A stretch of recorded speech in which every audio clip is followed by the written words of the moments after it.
Thanks for coming, everyone. We have an hour to cover a lot of material, and I'm Kyle Justice.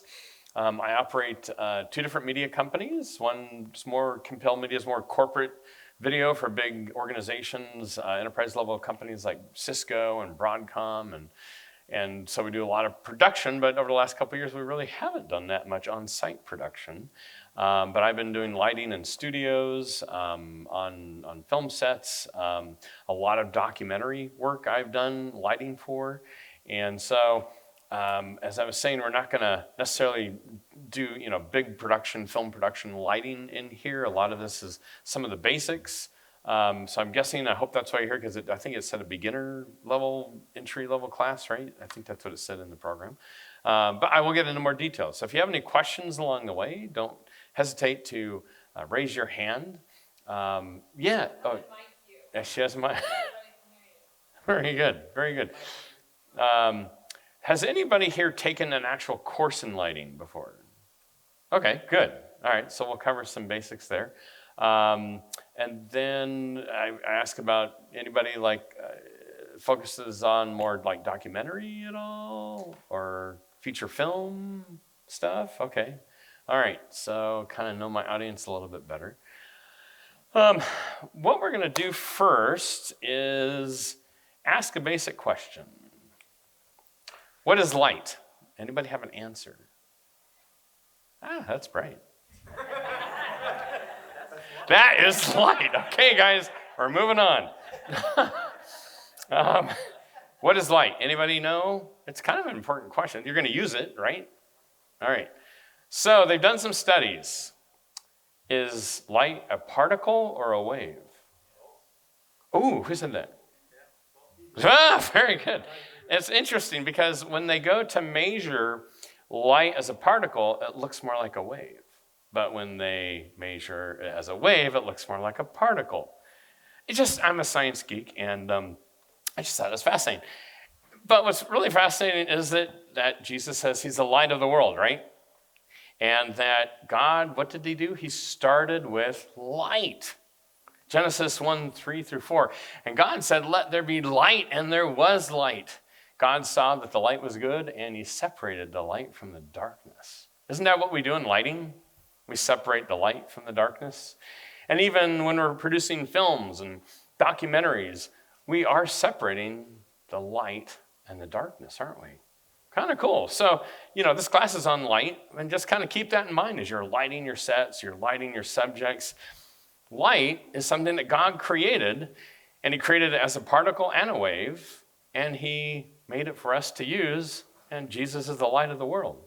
It also says that Satan goes around as an angel of light. So we got to, it's like, well, how do you use that one? Well, but he's borrowing stuff that God created, but we are using light for God's glory. Isn't that cool? So as we go through this course, I'm going to give you an introduction on light. So what do we use light for in film? Well, it sets the mood for a scene, right? Is it bright? Is it dark? Not only that, but what else are properties of light? What about color, right? What type of color are you going to use? On the subject, in the background, on a set. Maybe sometimes where light is not. It focuses attention of the viewer, of your film, of your interview, of your TV series, or whatever you're using light for. You're using it to focus attention on something. Whether it's light on a back wall behind somebody. Everything you use light for is intentional. It should be intentional. And as you are shooting and on your sets, you're going to say, okay, why is that light here? Why is it not there? And how do you want to focus that? Now, what we're really talking about in the film industry is cinematography, because there's not, there might be a director of lighting or whatever, but overall, the cinematographer is in charge of the overall look and feel and the lighting. The other thing is lighting the film is lack of light in the shadows. Well, shadows are lack of light, right? But maybe you want to reveal something that's in the shadows. Could be even, your villain is moving around in the shadows. So you still need a little bit of light on him, right? Or maybe he has like red eyes and, you're using light that way. So there's a different purposes of lighting a film. And really, a lot of films and interviews and everything, they are using dialogue, but so much more of your story is being told non-verbally, isn't it? And your lighting is a way to actually tell part of your story. It almost becomes a character in your story if you kind of look at it, right? So how you light a film. So what are the aesthetics of light? And aesthetics is kind of the qualities, right? So you have color. Color, what type of color you're going to use in your light.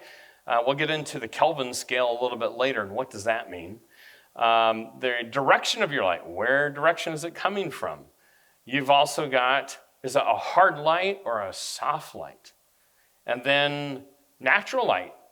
Not just lighting fixtures that you're using, but how are you going to use natural light through windows, or if you're shooting outside, are you shooting at the magic hour, which is about the last hour before sunset? All of these things come into the different aesthetics of light and how you're going to use it. Now, let's talk about examples from film. Does anybody know what this film is? Very good. Came out a long time ago. I don't necessarily recommend the film as far as content, but the thing that blew me away about this film years and years ago is the whole first act looks like this. What does that look like to you? What is it? Yeah, sickly, drab, right. Anything else? Yeah, gloomy, very good. So they're actually using light to tell the story, the mood, even the life of the actor before, which was Tom Hanks, as far as what his life was like before. And I was blown away when I watched it. It's like, oh my word, they're like making you feel how drab and how horrible his life is before he decides to go on his journey, right?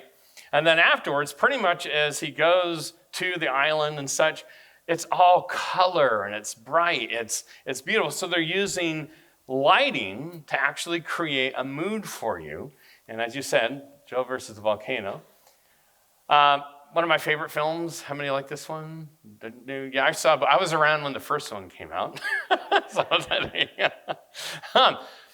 But I mean, and this film is fascinating as far as lighting, especially when they get into the computer, because it's all this bluish teal with the different aspects of the oranges and yellows, and you kind of know who's on which side, right? And it's fascinating how they use light, and you think, man, there's not that much light they use, right? It's kind of a dark environment, but yet they're using light inside there, and in kind of non-traditional ways. I mean, they're even using light on the discs and the I/O port that goes out. I mean, it's fascinating how you can use light as a part of your storytelling. This is great. Academy Award has awards for cinematographer. These are some of my favorite films that I've seen, and I would invite you guys, go online and find out who are some of the awards going to each year, and watch some of these films and just see how they use light. Remember, the aesthetics of light, color, how they use the direction of light, how they use all these different elements. It used to be in the olden days, they kind of still use this, in black and white films. They would have this eye light, just like right here, across different actresses and actors to bring attention to the eyes. Remember I said light can bring attention to things as well. And so you're going to use light in different ways. Man, the sets on this were just incredible, and some of the props and things they were using. Inception is, you could watch this every year and learn new things, because Christopher Nolan puts these things in films that you're like, I missed that. That was cool. So, and then, the whole series here with Lord of the Rings and the light. You think about how Peter Jackson used lighting, and they talk about it. Gandalf talks about it too, about the darkness is coming, right? And there's lack of light, and it's growing, and they're using. But then when Sauron is defeated, and the king is being presented in the last film, it's bright, and it's beautiful, and it's like this difference that they're using light in a film. They're creating the mood. So that's the responsibility we have as filmmakers, to use light effectively. Remember, God created light, and we can use it for his glory. Now, I need to address something here because, of course, the course was on lighting for film. But in order to actually do good lighting, the camera is critical to understand how it works with light. And so I'm going to get a little bit into that so you guys understand and catch some of these things. Probably one of your key pieces here is your depth of field. How many people understand depth of field? Good. Okay. Pretty good. Yeah. And I'll just do a quick thing here. If we have a head and we have three letters, no, just kidding. We're not playing hangman. Sorry. Okay. So if you have a camera, any camera, shooting a subject, and depth of field is kind of this area where things are in focus. And it's out of focus here, but it's in focus here, and you can change the depth of field based upon a lot of factors, including light.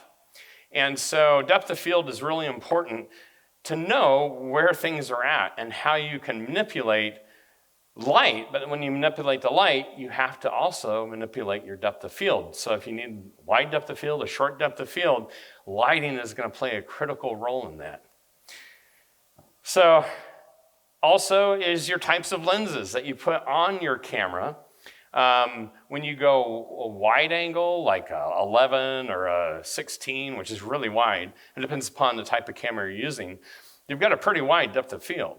But as you narrow in on your focal lengths to 50, 85, 100, as you go more, your depth of field shrinks, but then you have other things you can play with on your camera, and it all is going to affect light as far as how much is going to be shown on your camera. So ISO, or in the older cameras, we call them decibel or dBs on the cameras, and that's where you're adding more sensitivity to the chip in here, so it's more sensitive to light. And when you do that, you can shrink your f-stop so that your depth of field grows. So does that make sense, guys? I don't know. I don't want to get too much into cameras, but you have to understand how lighting affects how you decide your lenses, your ISO, and also your shutter speed is going to affect. A lot of films, they shoot at 180 shutter speed. These cameras will go up to 360 or down to 30 or 60 or even lower. And when you open up your shutter speed, where you lower your shutter speed, you get more light in because there's more light being exposed at one time to the sensor. But as you increase your shutter speed to 360, your ability to capture light goes down. It's not your sensitivity, but it's just the amount of light coming in.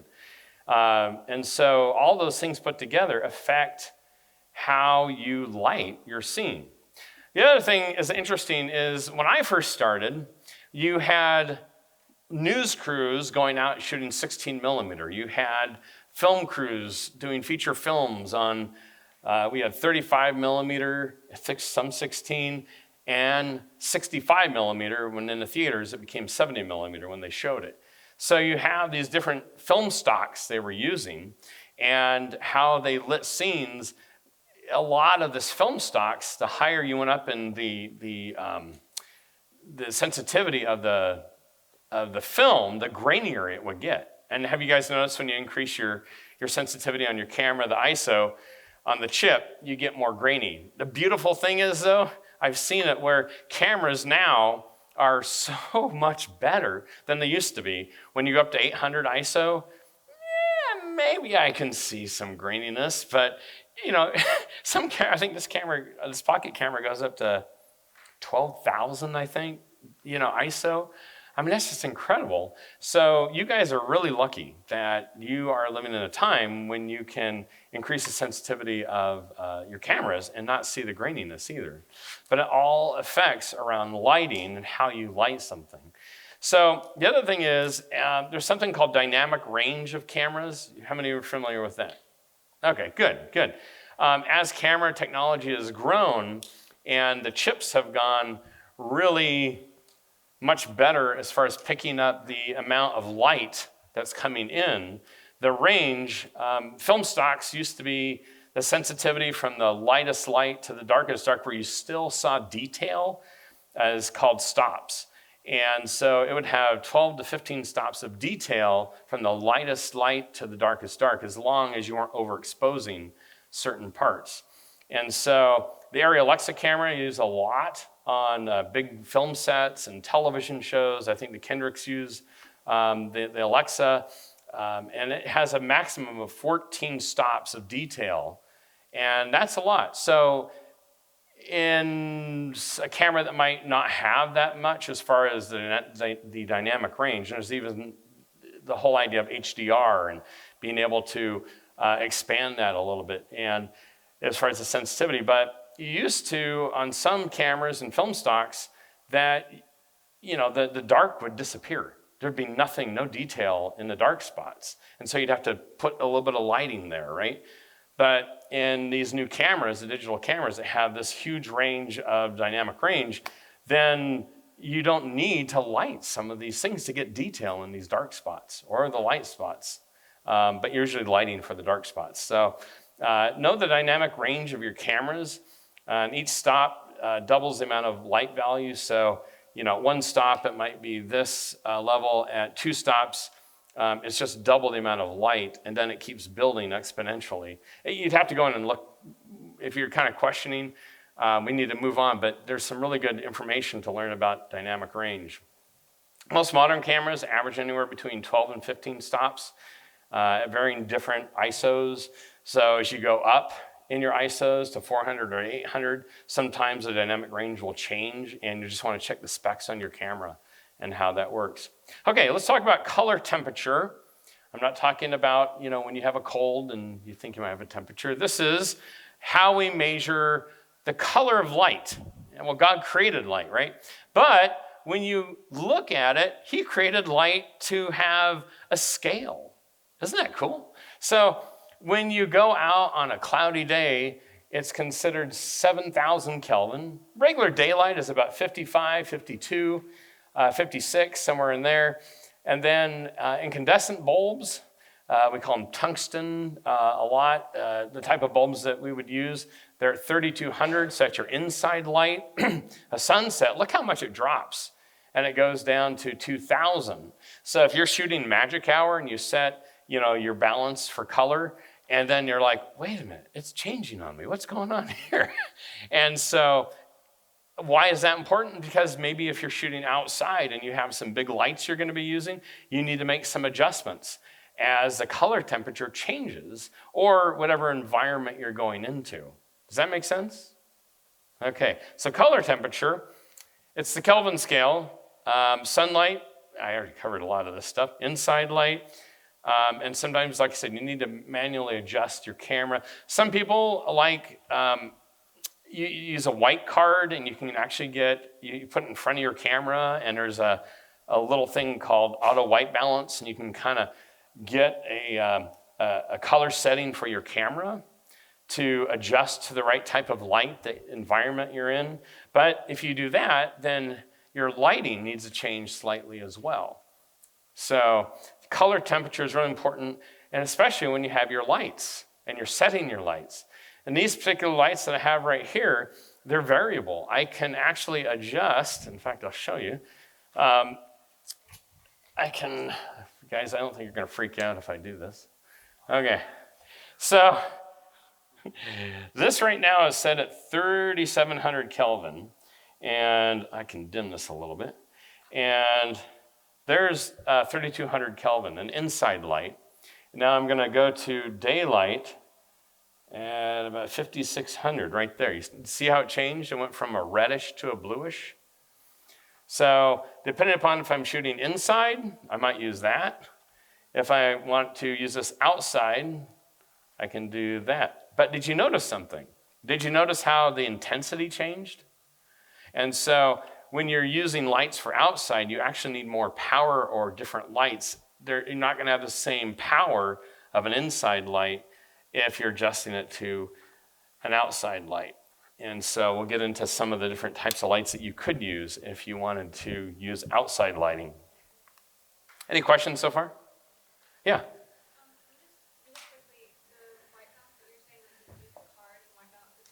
Yeah. Oh, sorry.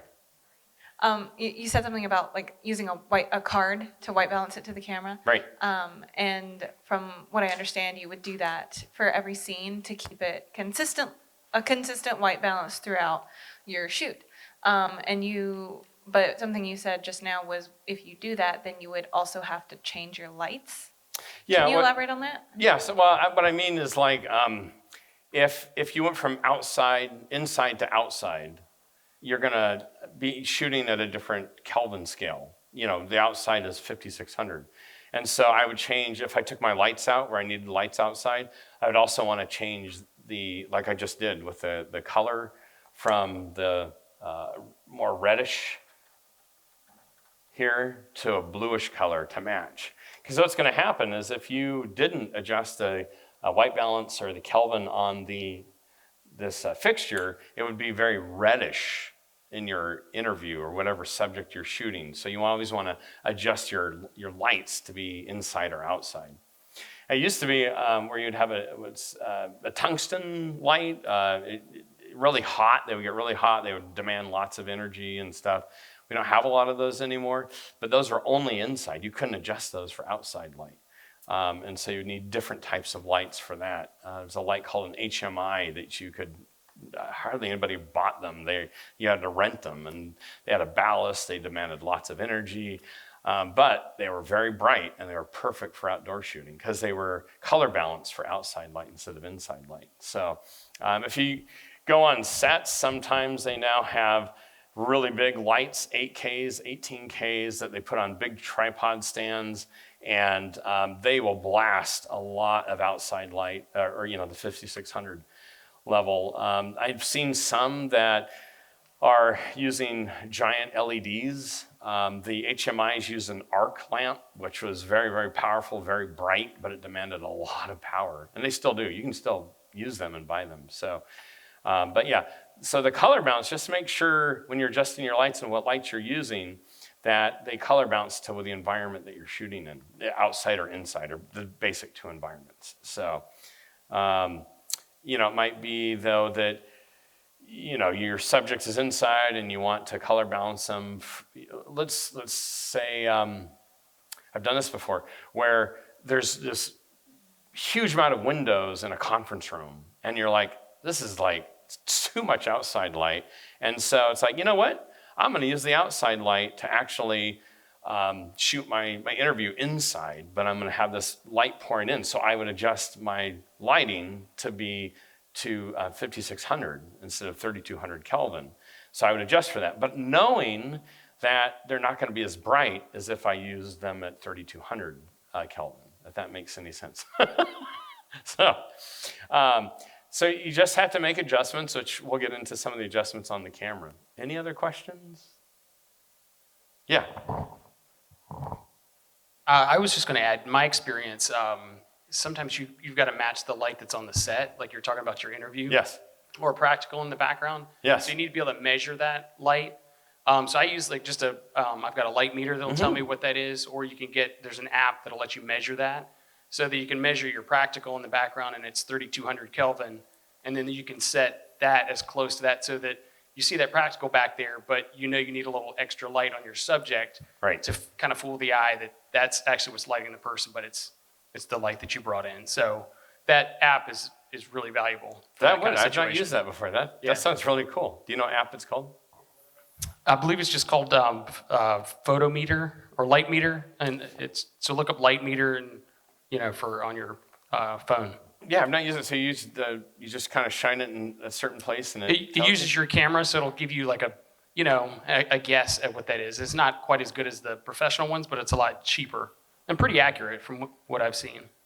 Yeah, so if, let's say I was walking in a room during magic hour and I was going to use that light, it's not going to be 5600. It's going to drop. And so you want to measure that. That'd be a great application. I love that. Thank you. That was great. All right. Depth of field. Here, just running through this real quick. So the f-stops, if you guys look over here on this camera, you have the f-stops down on top, right? And see how the number's increasing? up on top, but the light's going down because you're closing the iris or the aperture on the camera, but you're also increasing your depth of field. You guys see the red lines that show up here? Okay, so I'm going to zoom in a little bit because that's the other way that you can decrease your depth of field. And you see how now the background's out of focus? Okay. Let's see here. Let me get here. Come on. No, that's not what I want. So much here. Okay, you see how I'm going down in the iris? But look, the background just came into focus. Can you guys see that? See the red lines?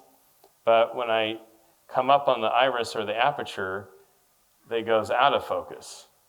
And so your depth of field's changing based upon how your aperture goes higher in number. So depth of field can change by your iris, but if you want a higher depth of field in your shot, you could choose to actually go down in your iris, but then you're going to have to add more light to your subject because you're shutting down the amount of light that's coming in through the lens. Does that make sense? So that's one option for your depth of field, DOF, depth of field. Again, the size of your lens, if I go to a real wide shot here, now my depth of field is huge because I'm going down to, what does it say? I'm not sure. This is the widest, I think, on this is 12 millimeter. And I think I don't have my glasses on. My highest is 40. Yeah, 40 millimeter. And so now you're changing the depth of field quite a bit just by the zoom on the lens. And now the whole thing's pretty much in focus there, isn't it? So just by changing the lens and the millimeters, you can actually change your depth of field. The ISO or dB, if we go to here and we zoom in a little bit, and we can adjust for the ISO. I can go way, see how it's going up to, oh my word. I didn't realize it went up that high. 20,000. And what's weird is I don't see much grain. But now you can take your iris or your aperture. There you see all the grain. It's happening now. But I'm at 16, but our ISO is at 20,000. So there's a lot of variables that you can use, and it's like, well, shoot, then what type of lighting should I use for this? I don't recommend that you go that high on the ISO because of the graininess that gets introduced. And so you have a lot of variables in your camera that you can adjust for, and as you work on those different parameters, you can adjust your lighting accordingly. Maybe the intensity of your light you're going to change. Or not just intensity, but maybe the distance, So maybe you might move your light back or forward depending upon what you need, but you're going to change the look and feel of your subject. So there are filters you can get for cameras. In fact, some of the higher-end cameras have a filter wheel. Do you guys have cameras that have that? And you can decrease the amount of light coming in that way. So there's a lot of things that you want to experiment with. On this particular lens, it's kind of a lower end, so you can get little darkening filters. This is which one is this? This is the 62. I forget which one this is. The PL filter. So there are different things you can get that you can block light coming in, especially on a sunny day.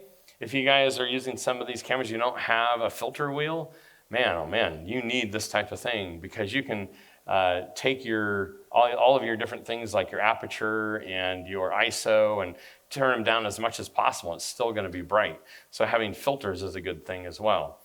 And then your frame rate. If you change your frame rate to, I think this is set at 24, but if you go to, let's see here, up to, this camera just goes up to 60. Oh yeah, you can do that to me. Come on. Went down a little bit, that's 50, 59. Yeah, it's a little darker. The frame rate does not affect it by that much. So anyway, types of light. I have mentioned HMI. It's an arc lamp that you can rent usually. There are these LEDs that can be large. I also have used one of these. You guys have one of these at all? These are great, for like little scenes. You need some type of backlight or accent light or, something on a different part of, somebody's shooting me. Oh no. And I couldn't find my other one in the studio, but this one is just, I think it's just like outside light. It's pretty blue, but I have one that you can actually change the color temperature on. And so you have those. You have new LED lights that are very focused as well. Tungsten lights I've mentioned, and those have a bulb usually. The challenge with those is if the light gets kicked or accidentally or something shakes it or whatever, the little elements in there can touch together and it blows the lamp. Or if they get so hot that if you accidentally touch your hand on it with the oils on your hand, you can actually blow the bulb because it heats the oil and it creates a weakness in the glass because they're glass bulbs. So there's pluses and minuses to those. We'll talk about power demands later, but I mean, you can only, let's say an average outlet is 20 amps. You could only run 2 or maybe 3 amps or lights and they would blow the circuit. And it's like, that's not good either. And, with you guys going on the mission field, there's not a lot of power sources, to power big tungsten lights. And so these LEDs, I'm sure, are great for that. They're very portable. The LEDs, all of these are using these big camera batteries, the V-mount batteries, but you can go shore power if you need to. So there's a lot of different types of lights. Kinoflows they look like a stack of fluorescent bulbs. And they're real nice because they're somewhat portable and they can provide a nice soft light. They use them in a lot of studios as well. And then if you're going on a bigger shoot, anybody rented a grip truck before or used a grip truck? Yeah, or been on a set with a grip truck? It's kind of like going into a toy store. It's like, oh, cool, this is great, I have all these tools. Some grip trucks will come with an array of lights, or a grip company can provide you with lights that come with the grip truck. So they range, they range from little U-Haul type, trucks to big semis on bigger shoots. So they're nice. I mean, they should have just about everything you'd want for a big set. I've only rented one of these trucks once or twice for a shoot, and it's very nice because it usually comes with a crew. The owner, he's the grip that runs the truck and stuff. So just different types of fixtures. So a Fresnel usually has some type of lens on the front, and it's more focused, and they can be really small, but they're very direct in their light, and that's a Fresnel. Of course, we said the LED panel, fluorescent panels, and a scoop light. You don't find these much anymore. You find these a lot in studios, or it's like a big scoop and it had a big light in the middle and the back, and it would like project very soft light out onto a set. These, I wouldn't say these are more scoop lights in nature, but it had just a direct light in the back. And then you have highly diffused lights, and I've seen these on a set. I got used some on my set where, what a China ball is? It's like a tissue type ball that you bring out, and you can actually put those in different places on the set to add accents on the set as well. I'm doing the basics. I know there's a lot of other aspects and things that you can use on a set. So let's talk about main lighting techniques. So 3-point lighting. Everybody familiar with that? Okay, yeah, it's pretty basic, right? You have a fill light that's kind of bringing in fact, is any volunteers here? Would somebody volunteer to be our model up on the chair? Okay. All right. So we're going to do a just basic 3-point lighting here. Now, if you look here, we're going to turn on. Could you guys switch? There's a light switch over there. I can go grab that if you want. All right, so, okay. So 3-point lighting, have some adjustments here because I've been messing with this camera a lot. Okay. So if we look here, number one, we probably want to bring our ISO way down. And we have one problem already where our backlight is right in the way, and it might be even too bright. So basically, you're going to have a backlight. Turn that down. Let's go more towards a daylight. That's the other thing you got to watch out for. Me and my big feet. Okay, so what we have going on here, it's still in the way, isn't it? Boy, I need to bring it back. So one of the things about lighting is making sure that your lights aren't in the way of your shot. And so that's pretty good. Now, he doesn't have red hair, even though it looks like it. And so there's a couple of ways we can adjust a key light, which is the more bright side, and you can adjust, that's our white balance here. So now, we're gonna angle this just a little bit more, and one of the keys here is to create a little bit of shadow on his face. So we're gonna bring that up, but we've got a little of a problem here. We have a little bit of a shadow. It might be too intense. You guys can see that at all? I know something might be blocking. So we have just 3 points where one is stronger on one side of his face, causing shadows on there. What's happening here is that the backlight, the way I have it set up, is it's actually becoming part of our fill on the side. Now, has anybody ever shot a 2-light interview before? Yeah, you can do this actually, where you're kind of creating a quasi 3-point lighting, where you have a key light on one side, and then the backlight becomes kind of the fill on his face with also on his head. And when you have the backlight, it allows you to draw them away from the background. So, for instance, if we turned off our backlight, he becomes very two-dimensional, doesn't he? And so with a backlight, whether it's a film set or a television interview, a backlight helps to create a bit more 3D image of him as you're doing that. So any questions on 3-point lighting? Yeah. So I've done that a couple times too, and sometimes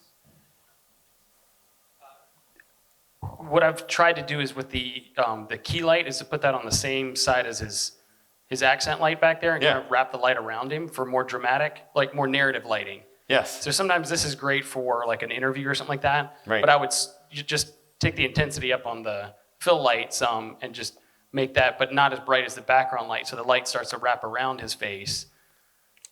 Yeah, exactly. And this becomes more the shadow side on this side. Yeah, so there's a variety of different options. Just by intensity, by moving the lights.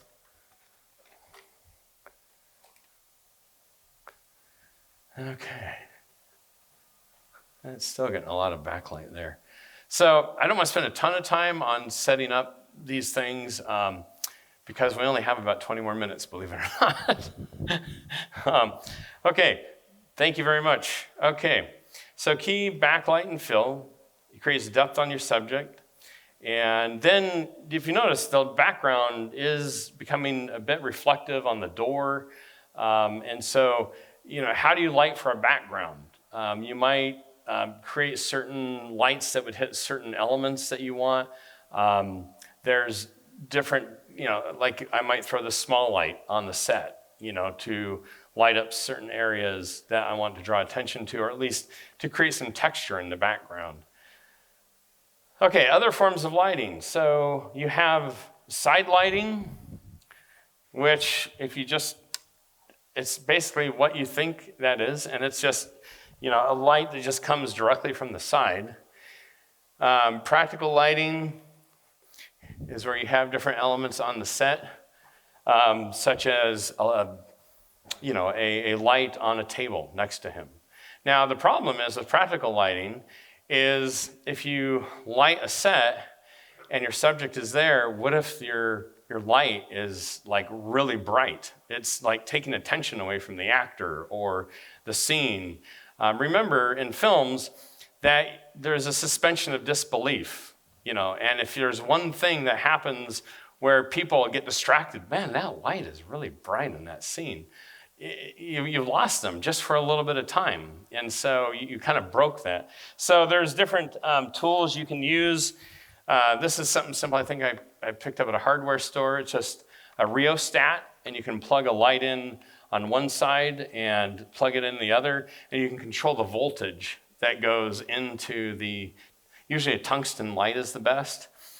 You can use diffusion around a light, and so there's different things that you can do to decrease the practical light. But it is nice to have some texture on a set that is maybe a light. There might be a light over a table, over a dining room table, that you could use as a practical light. There's hard lighting, so on this we're using a filter. But if I were to take this light diffusion off, then the lighting becomes very hard or more harsh on his face, right? And you're squinting, and the actors be going, "What? I can't see." So hard lighting will serve a purpose as well. Soft lighting obviously is what we're using here, and then you can use things like a flag to even create even softer light or more diffusion on front of the lights. These work great when you're outside. I was shooting. You guys know who David Benham is? The Benhams were here last year. I was shooting a documentary, and we were shooting him in downtown Charlotte, but the sun was just beating down on him. So instead of putting it on a C-stand, I just kind of followed him around as we were shooting him on camera. So you can use, those type of flags. Bounce lighting. Have you guys seen one of these? I hope. This is a great tool for bouncing light, either on a set, like on a C-stand, and you have two sides. You have a white side and you have a shiny side. So you can bounce light with one of these, as well as you have different white cards and flags that you could use to bounce light. You have a high key and a low key, and a high key is where it is high contrast, low key is low contrast. It just depends how you want to light and work with your actors and your set.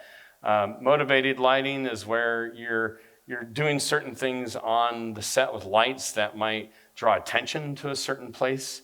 And then ambient lighting is the natural light coming in. Look at the ambient lighting coming in from the windows. How do you utilize that?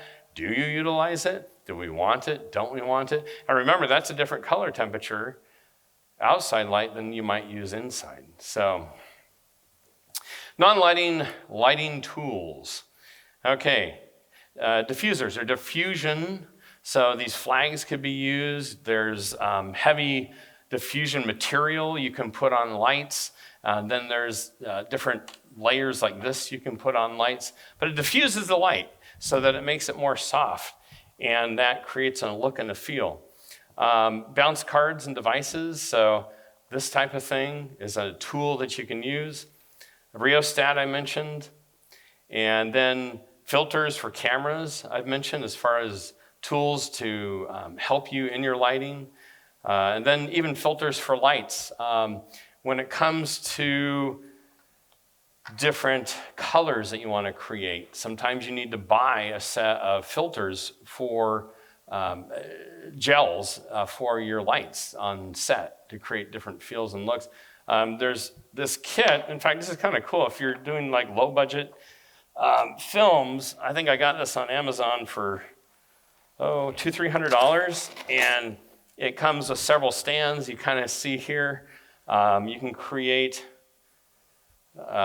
very diffused light, kind of more of a scrim that actually diffuses the light, but it doesn't create a bright, white piece. So there's different uses that you can have for these. And on a set for a low budget, that's a great tool to have. So there's also, you guys, use this much black wrap. This doesn't work great with like, per se, on the LED lights, but if you're using tungsten lights that, you're trying to focus something or you want to block light from a certain subject on set, it's basically really thick aluminum foil, but you can use it to bend light, or not bend light, sorry, you can use it to block light like a flag really quick on different things like light on the set, as far as like a light on a table or something, or I can use it to kind of shape and block certain things when I'm lighting that way. So this is a really great tool that you can use. And it's not that expensive either. So that's black wrap and foil. Any questions? Okay. Let's talk about shooting outside. Again, 52, I should have asked you guys, what's outside light? 5200, 56, somewhere in there. You're going to need to use higher wattage lights. And HMIs are the preferred way to shoot outside. Use of HMIs. Remember, as you're setting up lights, the impact of wind and rain, the heavier the light, the heavier it falls. And so they have big tripods, big moving stands for these big lights. But let's say I'm going to use some of these just LEDs. A wind could come along heavy enough and blow it over. So you want to use sandbags. You want to make sure it's secure because when a light goes down, it can be expensive to fix. As well as, let's say you do have a light that goes down and it comes back on an LED, that's great, but there's like a heavy battery on it. And I've had the whole battery assembly crack and I had to replace it. When it comes to tungsten lights or even an HMI that's an arc light, those are very expensive to replace. So you want to make sure that your lights are secure when shooting outside. And even the cables, whether you're inside or outside, the use of a lot of gaff tape, as you're securing your lights as well as the cables that are going across the ground. If you're on a set or almost any type of production, you want a general liability policy to cover if anybody trips and falls. You don't want to be sued and end up having to stop your production. So has anybody ever had that happen at all? No? Okay. There's a lot of tripods on set. As you saw, I tripped over my own light. There's a lot of legs all around. So you want to make sure sandbags and make sure that maybe even some spotter is there if it's a really expensive light. So there's a lot of things, safety that you want to do when lighting. And then, what are some of the challenges in lighting? The changing conditions. And I'm not just talking about wind coming up or rain coming up. What if a cloud comes over the sun? You got to stop. I've done that before where it's like you're shooting, looks great. And then a cloud comes and it's like, okay, so we have 3 minutes. And you have to sit there and wait. So those are lighting challenges just from a natural standpoint. But if you're using lighting, a lot of times you can control that light, even outside, which is really good. Then you can keep shooting in production. Clouds, sun, variable color temperatures, as I mentioned, time of day. When you're lighting, you want to make sure that you keep track of, and I think the app is a great idea because you can then say, oh guys, our light's changing, let's adjust. And that way you don't have to adjust the white balance. You can actually adjust your lighting to match what's going on. High contrast backgrounds. For instance, if you want to shoot an interview or anybody, an actor or whatever, and you put them in front of a window that's really bright outside, either the details, well, let's say there's a tree out there that you want to work into the scene, but now you've got outside light as much brighter than inside light. So now you've got to really adjust for that. I was shooting some stuff for HP one time, and they wanted this beautiful conference room with this building behind it. And man, the amount of light I had to pump onto the person just to match the outside light was just, I used everything I had. So, because the contrast was so high. And so you want to make sure that you balance out the inside light and outside light, or just avoid the window if you can. Don't shoot high contrast if you can. Now, the dynamic range of cameras, you might be able to get quite a bit of the detail outside as well as inside if you light it correctly. But you're going to need to put a lot of light on the person inside. Hasn't happened very often, but a power surge. Anybody have a power surge on a set at all? No? I've seen it happen with a generator before. Yeah. It can actually literally blow apart your lights if it surges too much. So surge protectors, there's a lot more technology since I did it about 20 years ago, as far as using one particular generator that it happened. But something to be aware of.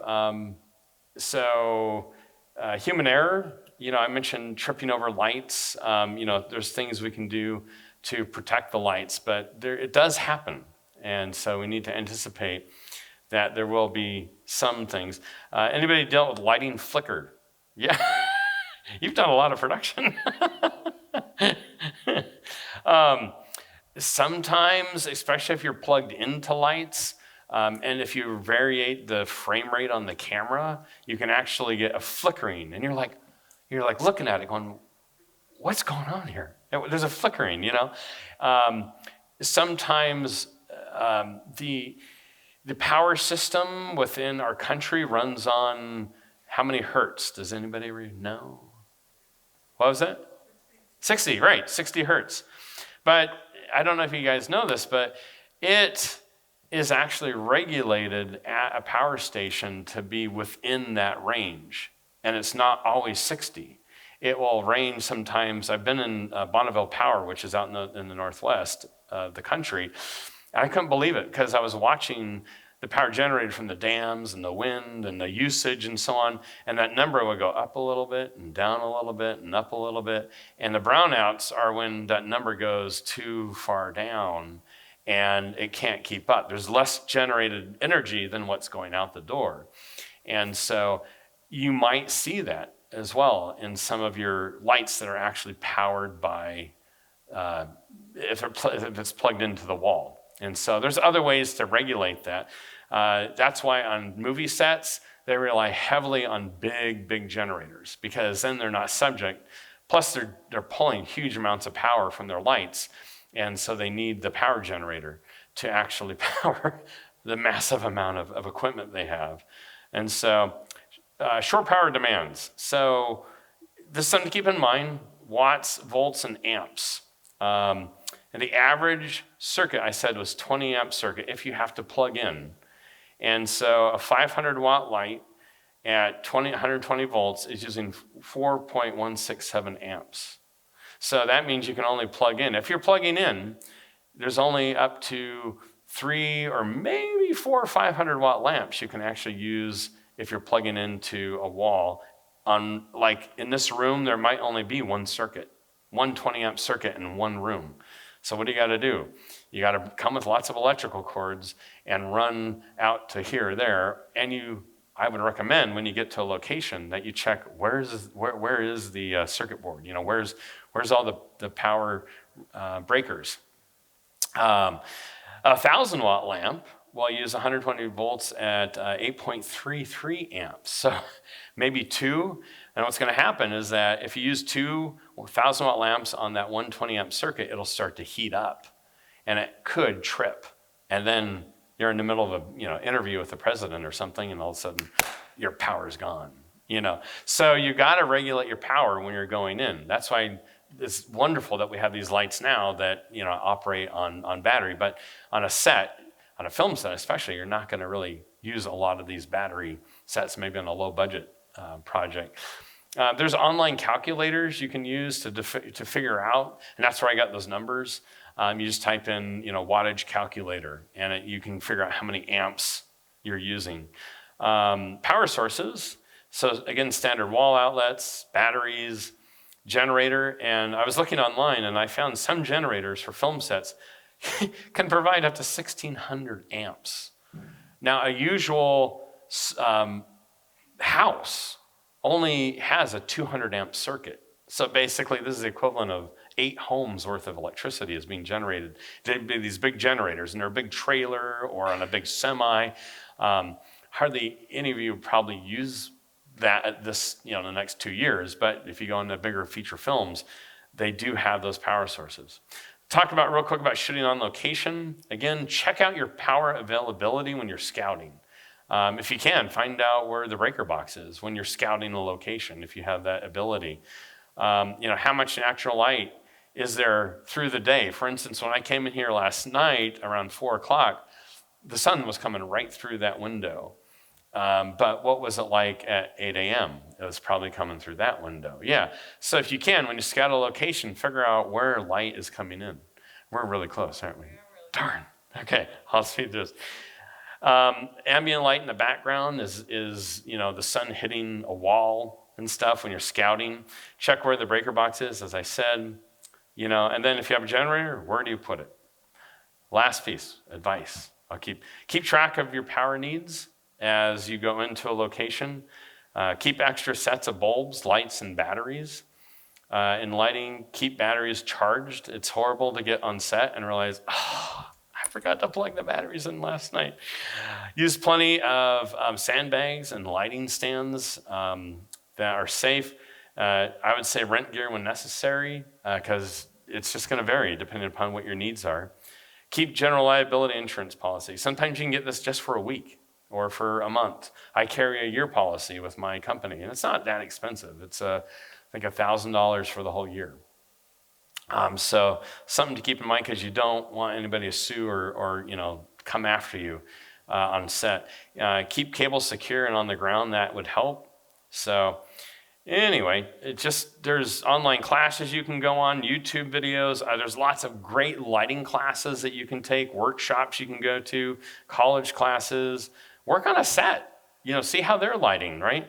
And then take an expert to lunch, ask some questions. So anyway, that's what's going on. If you want to know more about what I do, this is our websites, and that is right about on time. I have a few minutes for questions. A few questions, 1 or 2 maybe.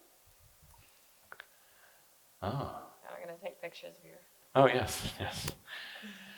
So, yes, sir.